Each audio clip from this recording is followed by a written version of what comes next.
Hello, and welcome to another fantastic webinar presented by Analyst One and Group IB. Today's topic is how to operationalize threat intelligence across SOC, IR, CTI, and vulnerability teams. That's a big topic. There's no way I can handle this on my own. So with me, I have two of my favorite folks in the industry. First, I've got Anton from Group IB. Welcome, Anton. Anton brings extensive experience at the intersection of cybersecurity, product strategy, and business growth. He leads the development and commercialization of threat intelligence, digital risk protection, and attack surface management solutions, focusing on transforming intelligence from static insights into actionable outcomes that reduce measurable business risk. And right there, we're going to be talking about that a lot today, turning things into actionable outcomes. Thanks, Brian. Yeah. Welcome, sir. Happy to have you with me again. Your intelligence on intelligence is going to be crucial for us today. So thank you, sir. And to help round out from the Analyst One side, I also have Adam. Adam, thank you for joining us today. Adam is a cybersecurity professional dedicated to helping organizations better understand, detect, and respond to evolving threats. Here at Analyst One, he is our principal solutions engineer, partnering with customers to shape how intelligence-driven security programs are built and sustained, translating the technical stuff into the meaningful real-world impact. Again, really what we're focusing on today is real-world stuff, making things happen. Welcome in, Adam. Good to be here, Brian. Always good to be with you and see your lovely face, as well as Anton. Good to be with you as well. Always good to see Group IB and Analyst One in the same place. I'm looking forward to today. Yeah, absolutely. So I'm really looking forward to today as well, in no small part because we can more or less consider this a follow-up to the previous webinar, Anton, that you and I were on, talking about creating good intelligence, right? How do you cut through the noise and ensure that you have good intelligence? And oh gosh, I should probably introduce myself a little bit as well. My name is Brian Goodrow. I come from a career of software operations across a few different highly regulated industries before finding a happy home in cybersecurity for the last decade or so. I've led global medical records and imaging teams and stood up Stryker's digital products security team from scratch, which, for the record, is a different team than was part of the attack vector that they recently had to deal with. I bring a lot of hands-on experience with SOC, IR, and vulnerability management in public and private sectors. And Analyst One, I lead our support team here. Myself and my team are in the thick of things every week, translating between sometimes teams that don't really talk to each other until they all get onto a call with us in the middle of it. So I have a lot of personal opinions on this topic as well. Again, how to operationalize threat intelligence across SOC, IR, CTI, and Volt. So before we really get into the meat of things, some quick housekeeping. If you are watching in the chat, we have a few different platforms. Please throw your questions into chat at any time. We do have some dedicated Q&A time at the end. However, if there's something that's particularly juicy or catches our attention, we may throw that in there during the conversation. So please let us know any questions you have, as well as any feedback on anything that any of us chuckleheads say today. So let's get into things. I have said the title a few times, how to operationalize threat intelligence, blah, blah, blah, blah, blah. But that makes me fall asleep halfway through. So I want to start by redefining that a little bit. So Anton and Adam, I'll start with Anton. I'm going to go to Adam. In just a couple of minutes here, what does operationalizing threat intelligence mean? What is that golden end state that we're trying to get to? Like, what is the good that we are trying to describe the pathway to get to today? Anton.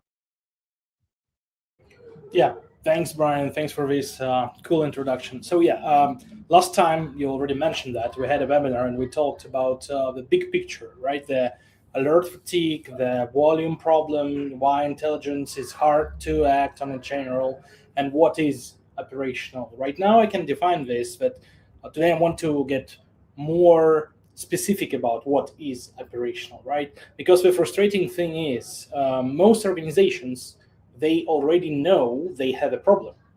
They've heard the pitch, they've bought the tools, and they still find themselves stuck. So let's talk about why. And first and foremost, because the volume of intelligence isn't going down, it's only growing. And that's just the physics of the industry. Threat actors don't slow down, they don't coordinate with your team's capacities, or they don't care about what your short staff or short resource, right? And on our side, as a vendor, our job is to see everything and to give to our customer this visibility. compromised credentials, indicators of compromise, dark web mentions, threat actor infrastructure, vulnerability exposures, everything, all of it. And because the moment we narrow the appetites, we create the blind spots that attackers walk through. So this is exactly the case. The data need and has to be broad. That's non-negotiable, right? But here's where the most organizations hit the wall. They receive that broad intelligence, and then they try to process it with workflows that were designed for a completely different era, like 10 years ago.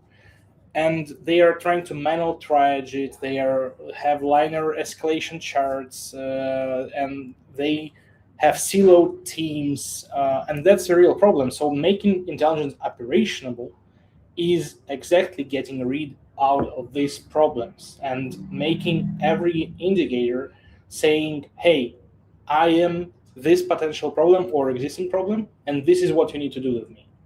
This is the operational threat intelligence.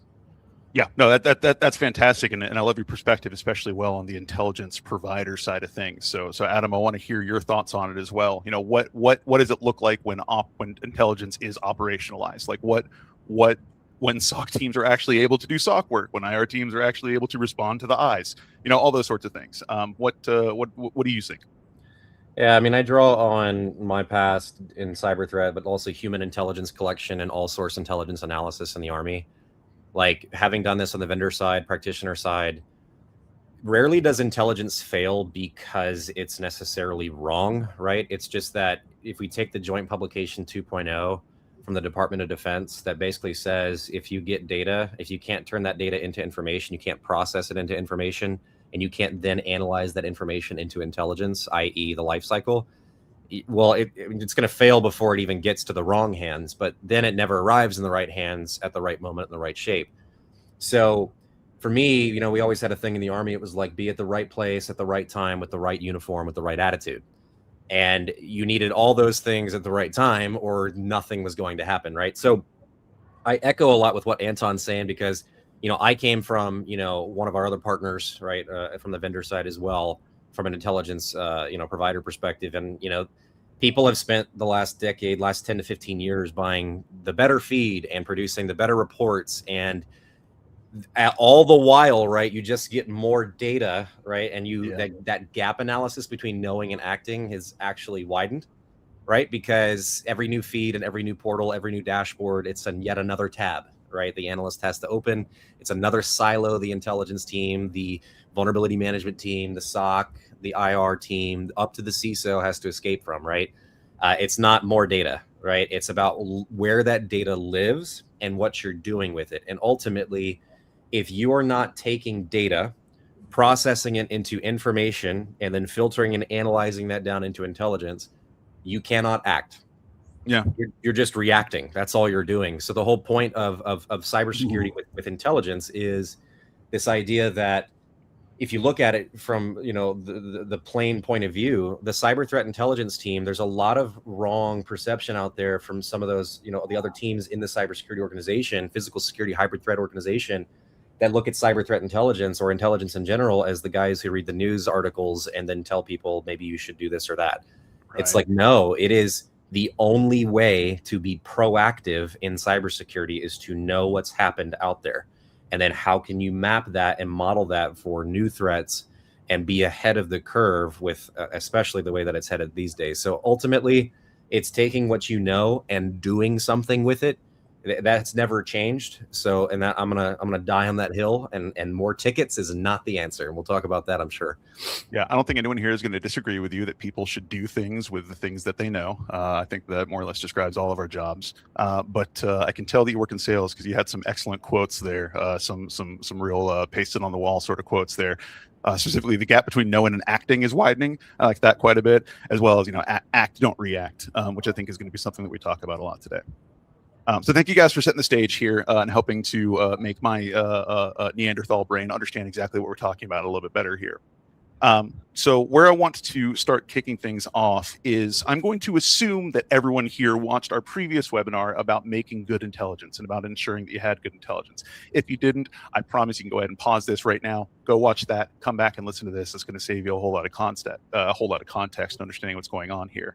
Obviously, intelligence can fail. We can't have bad intelligence. For the context of this conversation, we're going to assume that we have good intelligence. We're going to assume that we have good little nuggets of information that are flowing around our system. But a couple of things that are actually something that both of you guys mentioned there was intelligence getting stuck, right?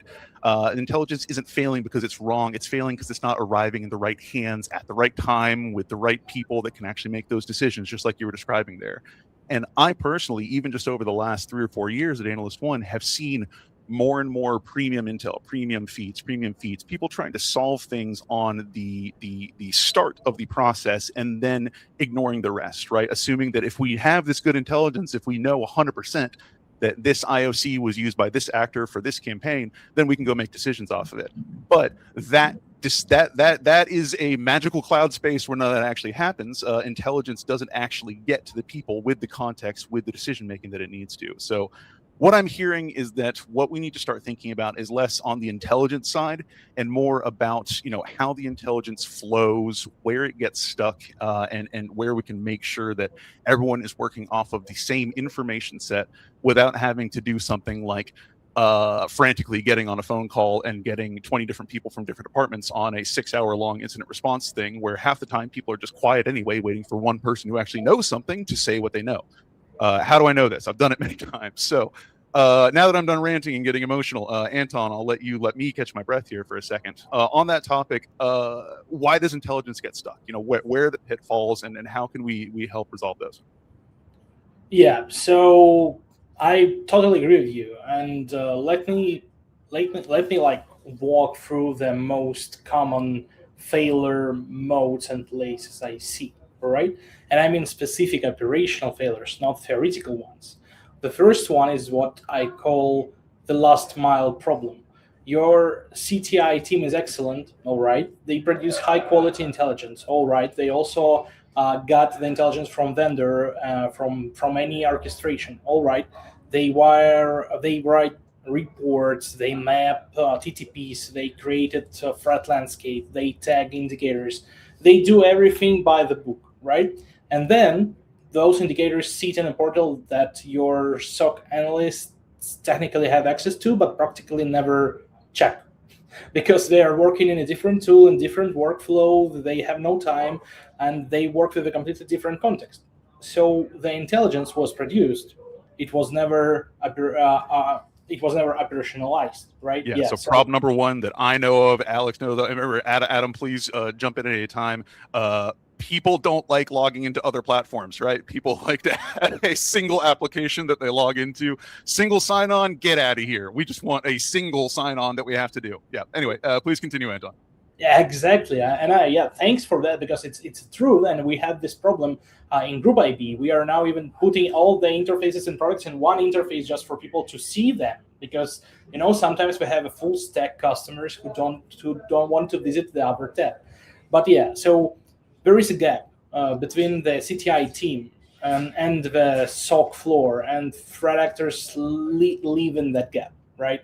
So the second pitfall is IR teams, incident response teams. They flying blind on context. Incident fires, IR team jumps in, and they spend the first 2 hours doing what? Like pivoting through threat intel sources, trying to figure out if this indicator was known, it was alerted or not. Anybody did anything with that or not? Like, was it even seen or not? If there is a campaign behind it, it's not even that important nowadays, because we don't even know if the company really did anything with this knowledge and this data they received from us. So that research should have been pre-attached to alert, and the fact of alert being visible is also should be pre-attached to the incident response post effects when they analyze what happened. So the context should have arrived before the analyst, not after. And then IR is doing CTI work and an active investigation. This is a loss of critical time. And this is very important to understand, because now the last mile problem is the most critical problem, because even if the intelligence was created and conducted and provided, we don't know if it was used, and we don't know if it was used properly.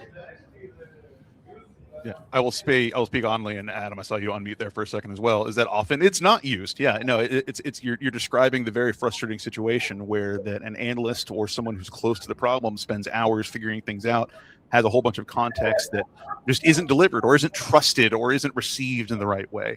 I mean, Adam, you're shaking your head and frowning. I assume you've seen this sort of thing in your operations as well. Well, I mean, in defense in the intelligence community, right? And I see this because I work across everybody that we talk to here at Analyst One. You know, I've seen the problems, I've lived the problems. I think anybody that's been an analyst for 5 days will understand that their tabs usually amount to about 10 million. I mean, it's not a team structure problem. I think especially the commercial realm, which I also work with alongside the federal civilian executive branch, as well as, you know, the DoD and IC, is that everybody has a good team structure. Mostly, maybe they have a budget that's a little less than their peer, but it's a tooling problem in disguise, right? These teams aren't siloed because the people don't want to collaborate. They're siloed because, exactly like Anton was saying, there's no common operational substrate. Like there's CTI living in a tip, right? Like Analyst One or a portal. SOC lives in the SIM, right? You're living in your expensive Splunk instances. IR's living their case management tooling, ServiceNow, Jira, whatever it is, pick your poison. And then Vuln Management lives in Qualys, Tenable, Rapid7, Flashpoints, VulnDB, whatever it may be, right? And each team is working off of its own truth, its own taxonomy. Like how are you supposed to align people and give them a shared workspace that you say is a shared workspace and ask them to do the integration work in their heads? I mean, that's really what it is, because by the time the next shift comes on, or even, you know, in some terms, the next reorg comes around, right? You no meeting cadence is going to fix that. No platform is going to help you force your teams to operate against the same intelligence object. So what you need is analytical sovereignty to be the prerequisite for everything else, right? You need to have the data, which we have set the prerequisite that we have the right data, but can we inspect, modify, and correlate that against our environment?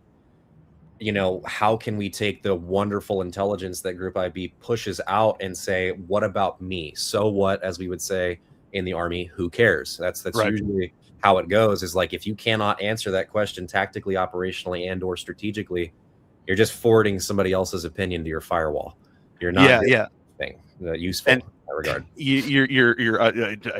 I'll let you get onto your full spiel here in a minute here, but I think that you really highlighted there, which is vacuums, right? You know, people operating in a vacuum and people making decisions in that vacuum. So Anton, to give you more time there, because I know we quickly shifted over to talking more in the operational side of things. You know, how do you deal with working inside those vacuums? How do you make sure that that communication can happen in between systems? How does that actually happen in the real world? Yeah, thanks, Ryan. Yeah, and Adam was saying very correct things, which I agree with. Like, so from Group IB perspective, and this is something we've been building towards specifically for years now, the answer starts with treating intelligence differently as infrastructure rather than the content. What I mean is that intelligence shouldn't be something you go and look up. It should be something that flows into wherever work is actually happening already. And when we talk about operationalizing threat intelligence, the first thing we ask is like, where do your analysts actually spend their time? Where do your teams actually spend 90% of their time? And what tools are they living in? This is exactly what just mentioned by you, Jens, and this is 100% agreed by me. And the answer is almost never like TI portal, right? It's mostly never the particular portal. In the majority of cases, it's 10 of them. Or in a good case, it's maybe some orchestration which is trying to build this all like CM or SOAR, whatever. But it's the case management system or the ticketing platform or whatever, it's always chaotic. And in real life and rich context that's already attached to the event can be a helpful hand if it will be found by someone and seen by at least someone. So the second piece is making every indicator to tell a story, right? An IP address is not intelligence. An IP address linked to a specific threat actor tied to a campaign that hit 3 companies in your sector last month, exploiting a vulnerability you have in your environment, that's intelligence. And that full story should be available in one click in context. Then someone is looking at that and indicating during an investigation that the human being should not pivot the known information. This is the call I'm trying to do here. Not in a separate tab, not a separate report. It should be right there with the indicator alert. And that's a foundation. And that's what set up everything. Adam is going to I believe, to talk about that from his side, because once intelligence is contextualized and flowing into the right places, and maybe you will confirm that, the question becomes, how do you structure your teams, and how do you work with this tool to actually act on intelligence, but not to conduct another layer of intelligence understanding? Yeah, and something that both of you guys mentioned there throughout your discussions is the gap, right? Threat actors live in the gap. Threat actors walk right through the gaps. Threat actors set up, permanent residency inside that gap, and making sure the information gets out of people's heads into a written, trustable, available form, right? I think you really hounded on that, is making sure that it's where people are actually spending their time. That's absolutely crucial. So, Adam, with your hands-on time in sometimes very frustratedly trying to make teams communicate that don't want to communicate, where do you see the success? What is the path through the team structure and the tooling problem? Well, yeah, I think, ultimately you can lead a horse to water and you can't make it drink. And that's something that, I'll always run into from a pre-sales perspective, is like, I will help you as far as you're willing to help yourself, that type of thing. And that's the thing about a threat intelligence platform like Analyst One, is we're not an intelligence vendor. We're not going to be yet another feed for you. We're going to take really high fidelity data, really high fidelity, the pre-processed, pre-analyzed intelligence like Group IB, especially in the cybercrime stuff that they do, and give you everything you need to make the judgment. Because if you can get your raw and finished intelligence from partners like Group IB and your other sources, you get your internal collection, you get sector-specific feeds, you get the historical context, which is often forgotten in less mature organizations. What have you seen before? What have you learned about your own environment, which you know more about you than anybody else? That's it, right? How do you get that into one place where the judgment is fast? Because if you don't have that sovereignty that I was talking about earlier, then, the single pane of glass that everybody's chasing is not going to matter, right? Like Analyst One, like you think at the core it would be the single pane of glass, but even we're not trying to be a single pane of glass, right? We're just trying to be the place where operations, we are the engine of the rest of the vehicle. So you take a specific example, like, every single day people are going to run into things like IP addresses. So let's just pretend it actually is an indicator of compromise, right? One single indicator, one enriched object, you surface it in the workflow of whichever team needs to act on it, right? So the CTI analyst, right, is going to see the actor in campaign view, like Anton is talking about. That's his life. He's looking at threat modeling. He's looking at attack pathing on existing breaches that have happened in the organization and in peers. He's looking at modeling and understanding how actors have operated in temporary campaigns, lengthy campaigns with other actors, other conglomerates in the space.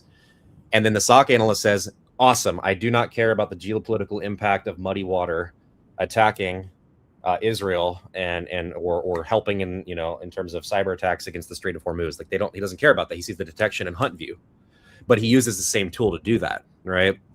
And then the IR responder is going to see the timeline of that indicator and its enrichment and its relationship to the organization's assets and or network.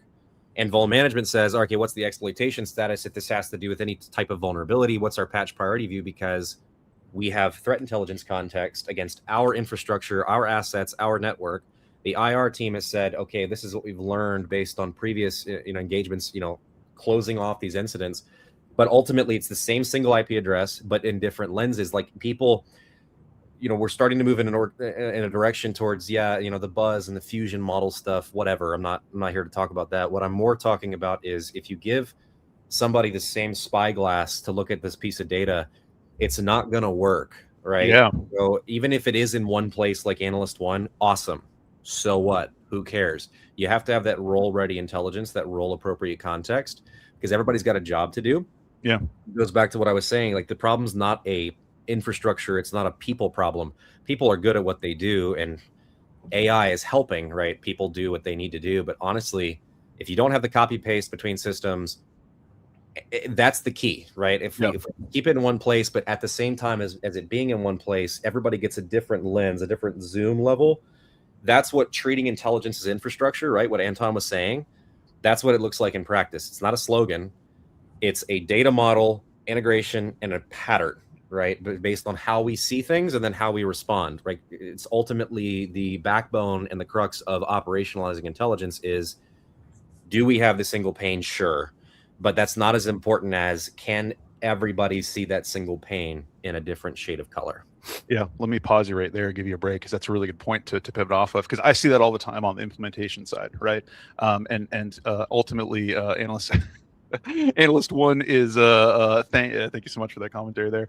Analyst one is a threat intelligence platform. We are a for-profit company. I would love to sell 1 billion licenses and say that every single person on your overall security team needs to be in here to see all the context. But I really think about the human element of it a lot as well. And you really pounded on it there, is that somebody whose job it is to get this incident buttoned up and handled as quickly as possible doesn't necessarily care about all that wonderful, important geopolitical context around it. They're just trying to isolate this incident and get it resolved as quickly as possible.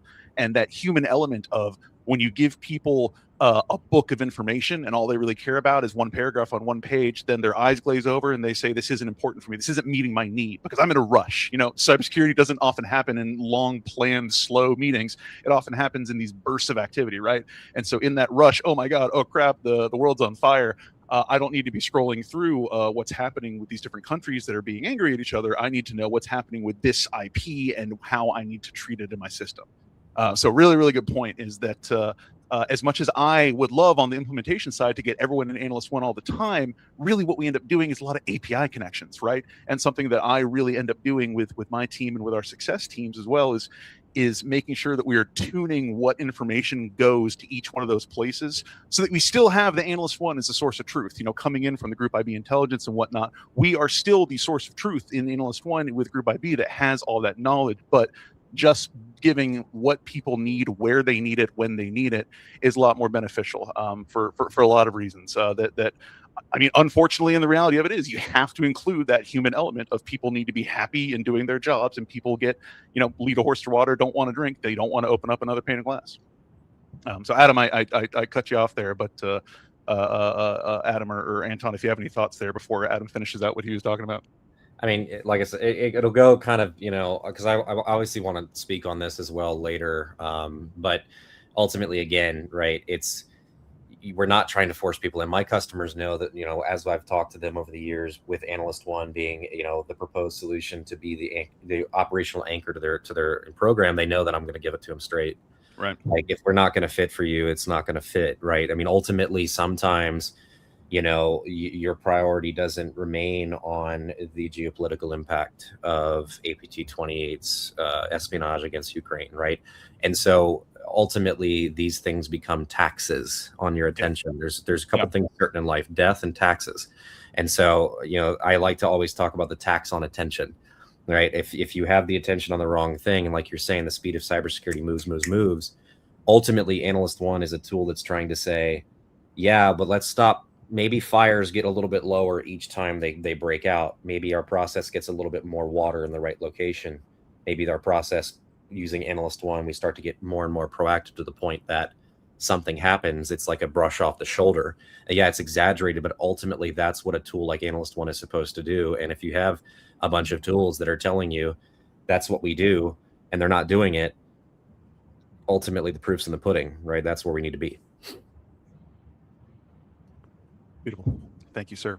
So yeah, I mean, we're talking about the handoff being the problem. We're talking about the gaps being the problem. I know that throughout all that, there's things that we can do to help mitigate those problems, but ultimately it comes back to automation in my mind. And this starts to go into some of the topics that we had last time and in our conversation with you, Anton, about how Group IB really takes some of that mental load and some of that decision tax, right? Because we're talking about all the information you need to make about, you know, what information you have in front of you, but then what decision do you make? And when you're making 1,000 little or big decisions a day, that becomes a real drain on your brain. So how does Group IB help alleviate that, right? I know that playbooks are a big part of it. I know that information context is a big part of it. How do we avoid just alerts and tickets and make playbook driven and real intelligence driven decisions happen? Yeah, thanks. So yeah, we just realized that there is a huge gap which we're discussing for two webinars already here, right? And back in the days, we decided to move into the future. That it's a good time to produce something new to the market, because the whole threat intelligence product category and product type is quite old, I would say, right? It's very, very well known and very saturated, and it's not changing for a while. So we understood and realized that there is an obvious gap, and this gap can be and should be fixed by the automation, right? So what we are trying to do now, that every indicator in our threat intelligence platform, it has not only the content, which I already described and which we already discussed and which you mentioned several times, but also not only the playbooks, which is clear and also was several times mentioned here, but also a way to implement those playbooks, like what you do with them and why. Because then you see the dark web mentioned in your threat intelligence portal or in your registration or anything. So what?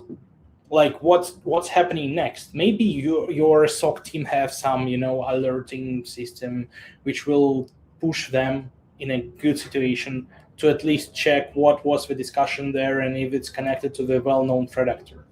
In the majority of cases, they will not see any context there and they will not act on that at all.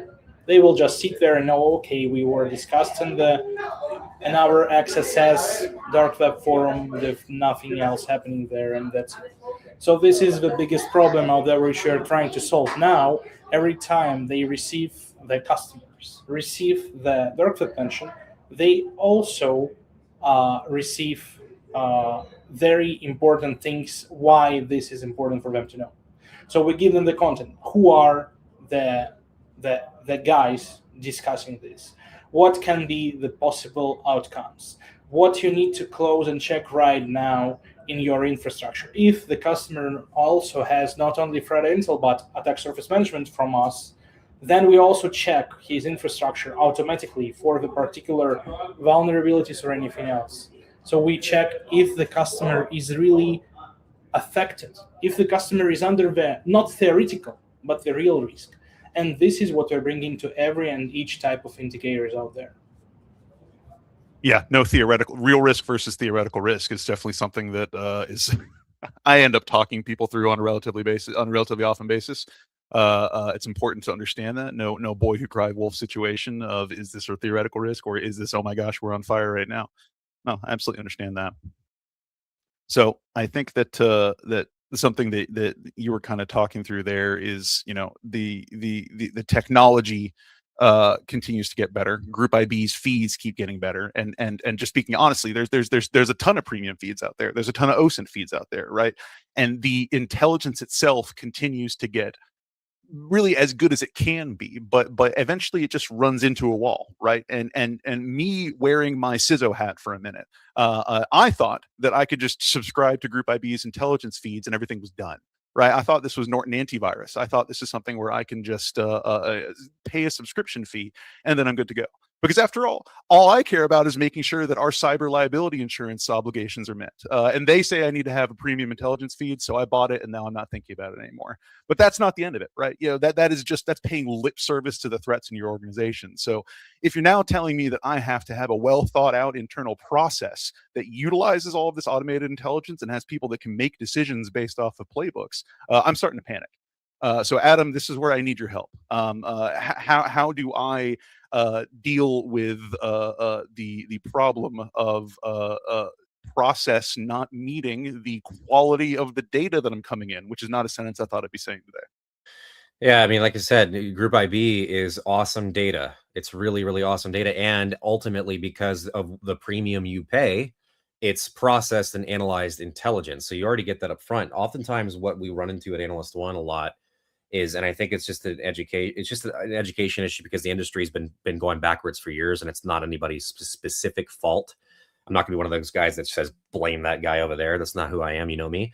What I am trying to do and say though is ultimately Analyst One is a platform that says, hey, we're not providing you any intelligence. We're a source agnostic threat intelligence platform. And Group IB is a single source, a really, really awesome source. But any mature program that is in process of CTI CMM, right? Essentially the maturation process. I mean, I've been a part of, from the vendor side, assisting in that and building up programs with that, but also in the practitioner side, CMMC, from a CTI perspective and all source perspective in different Army organizations, and maturing the process. Parts of those processes are: do you have multi-int collection? Do you have multi-source collection? When you have multi-source collection, what do you process? How do you process it? Why do you process it? Because why is ultimately more important than how you do it. Again, not everything's important. And I, even in the Army, I was like, hey, we always had a problem sometimes. It was just like, if everything's important, nothing's important, right? So I talked about the tax on attention, but ultimately the additional screen is a context switch. Additional tab is a place for things to die. I mean, analyst fatigue is real, right? And so like I was saying, we've been measuring success backwards for years, and the frameworks are really good. And we do need multi-source, but sometimes we run up against competition with Analyst One. We run up against competition where like, well, let's just get a source. We're good to go. We don't need a workflow platform. We don't need analysis tools. We don't need to enable our CTI teams to work with the SOC team, to work with the IR team, to work with vuln management. And then I just think to myself, oh my gosh, because I understand 100% budget constraints. I deal with it all the time. It just becomes like, are you going to say this is a lesser of two evils, or do we need to come and say, hey, at the same time that you're thinking about that, Lapsus hunters have already been traipsing around your network, exfiltrating data. We ask the questions, but it's already happening. And so it's like, if you don't have an answer for how you're operationalizing what you do know, at least from anything that you get data from, it could be the Hacker News. It doesn't matter. Are you correlating that to your environment? And I've had colonels look over my shoulder, and then, you have Russian actors sitting and saying, where are they at in our SIM, for example? And I say, well, give me a week. I'll send an RFI back to CTI. Yep. And we're trying to say, no, that should be done in minutes, right? That should be done in minutes. So I can talk Tom Blue in the face about that. But yeah, I mean, the problem is stop measuring success by more screens. Yeah, you're exactly right. And just to hound on it, there is I myself have been on multiple calls from Analyst One where we basically turn on an integration and oops, we have a live investigation that we need to do right now. We just turned on SIM hits and bam, the world is lighting up because all this information that they already knew, right? This is not new information, but there's people in the organization that already knew it had to have that access to that data. But because information didn't flow from point A to point B, it just doesn't hit the mark. So we are starting to get some good questions coming in from the chat, and I want to elevate those as we shift towards some Q&A here at the end. This has been a super lovely conversation, folks. So the way we're going to structure the next few minutes here is we're going to have some Q&A time. If you have any questions, any feedback, please throw them into whatever platform you're on. It will make its way to us, and then we will elevate it onto the screen in this lovely way. Once we answer a couple of questions, I will pause, and then Anton and Adam, I'll give you guys a quick few minutes to wrap if there's any final closing thoughts that you have. But let's go ahead and dig into it. So can we upload our organization's playbook? So I think this is actually relevant to both Analyst One and Group IB. So I'll start with you, Adam, since I've been picking on Anton most of the time here. So Adam, the organizations already have their own playbooks. They already have their own methodologies here. How does that interact with Analyst One? How do we make it happen? Yeah, I think that, with Analyst One, one of the unique things about us, I'm not going to name any names in terms of the competition that we have, but we are trying to be a threat intelligence platform and not a SOAR. So this is an open-ended question, because what we say is, why would you have a SOAR operating your threat intelligence platform when the threat intelligence platform can be your record for intelligence, or the orchestration tool can be the orchestration tool? And so this is why we have really, really, really solid, integrations with, Palo Alto's Cortex XIM, XOR, Tyne, Swimlane, Splunk SOAR, because what we provide in terms of what certain things that you would need let's say a playbook to accomplish in Analyst One, or, with another tool, I want to enrich an indicator from 10 sources at the same time. might have a convoluted playbook to do that. In Analyst 1, you push a button. I mean, ultimately minutes, right? You're not, again, they have their place, right? And they absolutely have their place. And I've been part of the SOAR engineering side and building out those playbooks, and I deal with customers doing it all the time. But ultimately, you know, the problem is if you try to make the tip that, then you sacrifice your roadmap to another automation thing that you can do, another playbook, another webhook, another HTTP request. It's like, at what point do you stop and say, what happened to the analyst? What happened to the guy that's thinking so the decision makers don't have to? Because the SOAR is the decision tool. Once the decision has been made, what's the trigger? So there's a lot there, but ultimately what we try to foster with a SOAR is a closed loop feedback, right? It's a pattern that's going to strengthen your observable enrichment, simplifying your existing playbooks, right? Making things that take 15 million different steps today, maybe they take 3 because Analyst 1 has done the upfront work, deconflicting, driving decision-making, giving chain of custody, seeing very specific details and context end to end that a SOAR would have had to accomplish.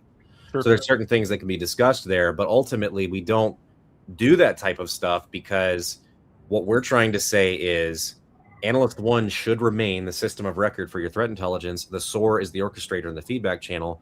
When you integrate with the two, it works best because each side does what it's built to do instead of the one trying to be a hybrid of the other just to get a quick buck out of you, ultimately. Yeah.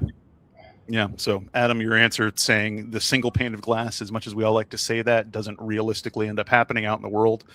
Make sure that your playbook execution platform is excellent at executing playbooks. Make sure that Analyst 1 can feed those platforms and not just feed information, but also pull information out of those platforms.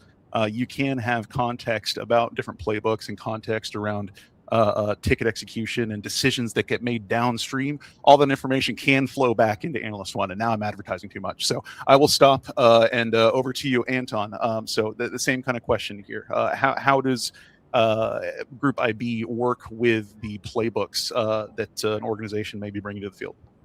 Yeah, the short answer is yes, but we need to understand the process here. So for Group IB, our actionable, executable playbooks, they are the light scripts with light integrations we put into the solutions on the customer side. So it's either the Analyst 1 threat intelligence platform, or it's any other orchestration solution, or it's customer internal solution for orchestration, whatever. It's a script which needs some light integrations to work on their side of the customer. Right, so the answer is yes. If you have already established understanding of how you process this or that in your own playbook, we also very open to also add it as a rule set for what we have in our script system, I would name it. But also, I 100% agree with everything Adam and Brian just said. That it's always about the exchange. It goes out and goes in. We need to see both sides. If we operationalized and we, I would say, adjusted the playbooks and we designed the playbooks on our side, and we sure they work better and we can prove it to you, then it's always a comparison. Beautiful. Yeah. Good answer and a good different perspective, I think, us as the intelligence processor, you as the intelligence provider. So this is a good question that's bubbled up here from the topics that we've had here, is that we're talking, unfortunately, we're kind of cheating in this conversation today. We're talking in binaries. We're talking as if things are in the perfect state here. Obviously, the transition from messy reality to that, far off golden state where threat intelligence is operationalized. That's a journey, right? And journeys have speed bumps that are messy. So, Anton, we're going to start with you this time. So I'll give you a second to think through it pensively. How do you avoid fatigue for those teams still in the process of automating those workflows for a shop that maybe has some less people to deal with? Gosh, has anyone ever heard of trying to do more with less? A shop that has less people than they need, a shop where people are trying to wear multiple hats, people are young, people are trying to build up a program that hasn't existed before. How does Group IB help avoid those fatigue problems that come not just from the decision and from the information, but from change, right? And from just generally showing up and doing your job every day? Yeah, so the most common, let's cut to the chase here. I will not invent the wheel if I say that the most common starting point for organizations to start this automation or actionalizing of threat intel is to automate indicators, right? So organization takes their threat intelligence feed, write rules. If this indicator type appears in our environment, trigger this action, block the IP, quarantine the hash, flag the domain, whatever. So the problem with this approach is that it's just a surface level. It's the old noise bringing thing, because it just brings to you the feeling that you are secure, and this is the whole fatigue problem, that feeling of security, not a real security behind it. And fatigue is there because you see, oh, my automated indicators engine just brings me 200, 300, 3,000, whatever amount of signals a day. I will not even have time to touch it any other day in my entire life anymore. So yeah, this is the fatigue source, because you build automations which doesn't have the baseline prioritizations, context, and everything like this. So they just spam you. They spam you with looking important signals, but not really important Right. alerts. So the first way, prioritize, optimize, use advanced, understandable playbooks, not just enrichment. Realize what is your priority intelligence requirements, what is your general intelligence requirements, what is your threat landscape, and based on that, yeah, it's an important thing I need to say. There is no real way to be protected from 100% of the things, and this is the truth. This is a hard truth. Yeah. So you need to understand that, and you need to understand you have a limited resources, as all of us, and you need to understand that this is the whole case to build the security, which will cover 99%, but will not exhaust your team, and they will not be dead in fatigue. Yeah. So really just, it's repeating what I'm hearing back there is just make sure that through each step, as you iterate through processes, honestly aim for less information available as opposed to more information available. Don't flood people with things and assume that they can use their human brains to sort through what they need to. Just give people what they need. Just give people what's important, and define what's important early on so that everyone has a stake in that. So, Adam, I want to give you a chance as well to answer that same question there. How do we avoid the fatigue in the journey from getting to, from 0 to 60, right? How do we get to that end state without having an entirely new CTI team because everyone has quit? I mean, what's the de facto standard, right? In terms of the first part of the intelligence analysis life cycle, right? Or the intelligence life cycle, whichever you want to call it, right? It's planning. A failure to plan is a plan to fail. So yeah, of course, the random buzz, all the stuff that you've definitely heard, it's all the truth. Don't get me wrong. Like, don't just go buy more feeds, buy targeted feeds, understand feeds, right? Understand where you're at. What are you defending? What is an asset, right? Because ultimately, if you boil it down to an equation, risk equals threat likelihood, which you know by intelligence, times your asset value, what the value is on the CIA triad to your organization, what would happen if that thing got popped, times the vulnerability severity that you're dealing with, whether that's a human vulnerability, a software vulnerability, a training vulnerability, maybe that person's clicking the phishing links. I mean, that's ultimately still the most important tactic, technique, procedure out there, all right? I think, honestly, at the same time, though, the single most expensive moment in any single security operation, I'm talking cyber threats, I'm talking intelligence, surveillance, and recon, target acquisition, and military operations, it's the handoff. Okay? If CTI is handing an alert to SOC, and SOC is escalating to IR, and IR pings Vul management, and Vul management pushes back to CTI for confirmation, you got a life cycle there, right? No. What you have there is the fish getting bigger every time somebody tells the story. And then before you know it, by the time it gets back to CTI, it's like, or when you're passing that note along, hey, pass it along, you're whispering in someone's ear. By the time it reaches the final person, it's completely a different language. Any platform that you get, it doesn't matter if it's Analyst One or whatever, I'm not even here to talk about a platform. The job that you use with your tools is to make those handoffs invisible. Okay? slow is smooth and smooth is fast. People measure their KPIs by how fast were we, mean time to detect and mean time to respond. Don't get me wrong, like that's important stuff. But when you're a less mature organization trying to figure out what intelligence even is to you, slow is smooth and smooth is fast. If you're going to get popped, you're going to get popped, right? At the end of the day.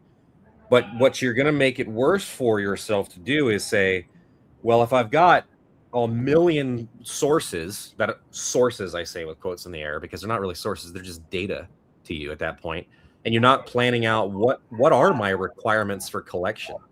I work with customers to do this all the time. Like, what is priority to you? What is priority number one? And then realizing as well, to even further reduce the fatigue, those things are living. You don't just go, all right, this is my priority intelligence requirement. It's going to stay that way for 10 years. Not in this landscape. These things, you're supposed to be able to collect against it, and in your reporting say, what are our gaps? What new requirements did that open? What new questions are we asking? Why are we asking them? And that doesn't mean you're going as fast as possible. Like, that's just more alerts on a screen. Right. It's not saying how fast are we going, how many tickets do we have, how many dashboards do we have open. And Analyst One, it's got a bunch of great dashboards, but ultimately, who cares? It's about, like, what are we doing with what we have? And slowing it down a bit to say, yes, you want to get to a point where you have efficiency and speed, but be realistic and figure out what exactly even is intelligence to you. So when you do have analysts in the weeds, they have a better and easier time making this or doing the thinking, right? Which is what their job is. So that decision makers don't have to think. That's what you get paid for. Beautiful. And that's right, folks. You did hear it right. On an Analyst One sponsored webinar, one of our sales engineers just said, who cares about Analyst One's great dashboarding capabilities? And the answer is, I do. I care. No, but that is a great point. We're getting close to time here, so I want to go ahead and start wrapping us up and give us a quick moment to have some closing thoughts here. So, some takeaways, some hot buzz items that I've heard is, we're not just checking a box here. We're integrating things into a process. Gaps are where the threat live, or where threats live, and the handoff is so expensive. Those handoffs widen those gaps and make things harder and harder as people have to get read into a situation where they should already have all the information that they need. And that to that point, information means little if it's not actionable and available. So you can act and not react on those sorts of things. And then finally, don't try to force that single pane of glass. Learn why that's not going to fail, or learn why that's not going to succeed in most large-scale threat operations, and understand what each team does need from the threat intelligence feed, from the threat intelligence platform, so that you understand how to get the most important information to the right people so that they don't have that fatigue, they don't have that eyes rolling back, glazing over moment of, I'm just going to Google what I need to because this is a huge a wall of text I don't care about. So as we wrap up here, Anton, I will start with you and then I'll go over to Adam here. If someone just tuned in for the last 5 minutes and has no time to watch all the recording and says that we're great, fantastic, what do you want people to walk away from? What is the core nugget that you want people to walk away from understanding how to operationalize threat intelligence? Go. Yeah, so to wrap it up from my side, the technology is not the hardest part anymore. It's how you use it, how you evaluate it, and how you understand that the problem of shield and sword become that huge that it's not anymore only how to get all this information and all this knowledge and all this data from there. It's how to be able to work with it, because now you don't need to boil the ocean. You need to start making the implicit explicit, because once it's explicit, it's automatable. And once it's automated, your team gets their time back, and now they're finally able to work with this data. Before, they were not. They were just receiving thousands of alerts, and that's it. And you were thinking that you're secure and safe, but you're not. So this is the whole idea of platforms like Analyst One or vendors like Group IB to develop into the new evolving future product category for threat intelligence, to understand that it's not just about how much and how fast, as Adam said, the data you can conduct and share and report, right? Now it's about the different things. It's about the importance of the data. Yeah, absolutely. And again, just to pitch for us a little bit as well, just using Analyst One as that source of truth, as that internal repository for that data, where you throw as much as you can at it, throw whatever context, throw automations, throw integrations, throw your playbooks, throw whatever you want into Analyst One, and then Analyst One can help disseminate that to the spots that it needs to have. So, Adam, over to you. What you got? What is the one takeaway that you want people to understand when it comes to operationalizing threat intelligence in this challenging landscape that we live in the year 2026? Don't take the last 55 minutes of anything I've said as you need to measure success by the ticket volume. That is the exact opposite of what I want you to take away from this. Stop measuring success by the amount of alerts you've triaged. It doesn't matter. It doesn't matter. Intelligence is not building a reactionary program. You will always have to react. You will always have to hunt. I got love for my hunters, right? You will always have to react and be able to say, what have we done retroactively? Absolutely, right? But start measuring iteratively. Yeah, how fast are you mitigating threats? Sure, absolutely. Don't get me wrong. But really, ultimately, how many handoffs are you eliminating? How much invisibility do you have, and how much fusion? There comes the buzz, right? How much fusion do you actually have? And in all seriousness, the truth that remains underneath the buzz is like, how much do you have your teams operating as one?